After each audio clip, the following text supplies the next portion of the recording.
Welcome back. We're going to take a look in this video at several of the abolitionist movements. In other words, what was the actual plan to end slavery? We'll actually start with the South. The South actually had abolitionists. In fact, many of the founding fathers tended to see slavery as that peculiar institution which needed to go. But many of the founding fathers, as well as Southerners, because they respected tradition, because they respected the Constitution, because they respected the Scriptures, were looking properly for a biblical and just solution to this. So the typical pattern that we see with Southern slave owners who didn't like slavery, or Southerners who didn't like slavery, period, is they typically treated their slaves well. They typically brought them to faith. They typically educated them, and then would free them at their death. In other words, there was almost this kind of malaise or slowness to actually do anything that would be decisive. That's what essentially characterized abolition in the South. Yes, slavery is bad, so we'll treat them well, we'll get them ready for the world, and then we'll free them when we die. In other words, they weren't willing to let go of the slaves who actually provided all these services and all of this profit for them. That's always one of the problems you see with abolition in the South. Another issue was that even though abolition began to grow, especially when slaves grew in price and they began to be more treated like property, and abolitionists who often had no slaves that they owned actually legitimately saw slavery as an evil that needed to end, many of them lost the wind in their sails when a certain occurrence happened. That was the Nat Turner Rebellion. Nat Turner was himself a slave who escaped. He, along with several other slaves who he violently freed, began to go on a violent rampage throughout the countryside in the South. And because this rampage, which actually didn't last that long, but what it did was it scared many of the Southerners into thinking, oh, if we free our slaves and they don't know what to do, perhaps they will turn to violence as well. It, of course, was unfounded. But still, the question that all abolitionists had to face is that if we free the slaves, what do we do next? It doesn't mean you don't free the slaves. It just means they had the question of what happens next. The whole one idea at least, was for them to simply live here, continue on as best as they could. But of course, the problem was, what would that actually look like? And very few were actually willing to think out how that would look. Another idea that was prevalent, especially amongst Abraham Lincoln's cabinet, was to send them back to Africa. In fact, the nation of Liberia was founded by freed American slaves. But the problem with sending them back to Africa is that often meant sending them into a worse culture and a worse government and a worse nation than they actually had over here.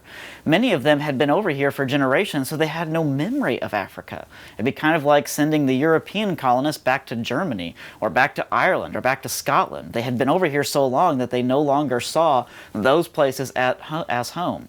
Furthermore, if they got sent back to Africa, there was a real possibility that they could be recaptured and resold into slavery to some other nation. The North, on the other hand, was much more decisive about ending slavery in the South. They did have the luxury, though, of looking at it from up above and having something that they were not involved in. And so they were often very supportive of abolition, but they were not typically supportive of African Americans themselves. In fact, states like Illinois, Indiana, and Kansas all had laws that forbid the settlement of any free Africans into the North. In fact, there are tales told about militias from Ohio guarding the riverbanks of the Ohio River to forbid any freed Africans from coming into their territory. They saw them as lesser. They were actually had a very racial or racist motivation for keeping them out. Other states also had laws that forbid Africans who resided in the state from voting or from testifying in court. So in reality, even in the North, there was not a great solution for African Americans at this time. They were really caught between a rock and a hard place. And then to compound matters even further, we have the radical abolitionist. These were men who saw slavery as a moral wrong, as a sin, correctly, but they saw it to such a degree that they wanted to turn to violent, revolutionary means to actually end slavery. For example, we have William Lloyd Garrison. William Lloyd Garrison, who was an editor and a journalist, believed that the Constitution should be burned because it allowed for slavery. It really put him in opposition to people like Frederick Douglass, himself a former slave, himself someone who had to reside in Canada to remain free, but realized that the only way for slavery to end would be by legal means. It really shows that Frederick Douglass was a patient man of Reformation who, even though he may have been tempted, did not turn to revolutionary means to actually end these things. William Lloyd Garrison, for example, though, was famous for saying things like this: "Every slaveholder has forfeited his right to live." Or, for example, consider this by another fellow abolitionist. The Reverend George B. Cheever said, "It would be infinitely better that 300,000 slaveholders were abolished, struck out of existence, than slavery continue." This fueled the likes of men like Senator Charles Sumner from Massachusetts, who accused slave masters of all kinds of sexual immorality with their slaves.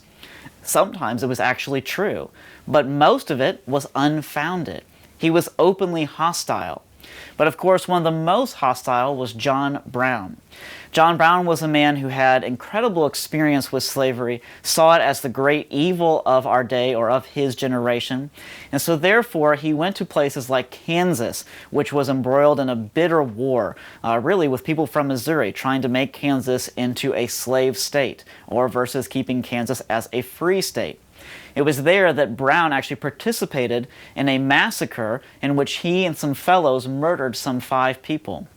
He would later go on and raise support amongst his followers, and he would raid the government arsenal of weaponry at Harper's Ferry, Virginia, in an attempt to free several slaves and arm them, turn them into a fighting force, and go throughout the South, destroying whoever stood in their way for freeing slaves. In fact, he said this, quoting the New Testament, "Without the shedding of blood, there is no remission of sins."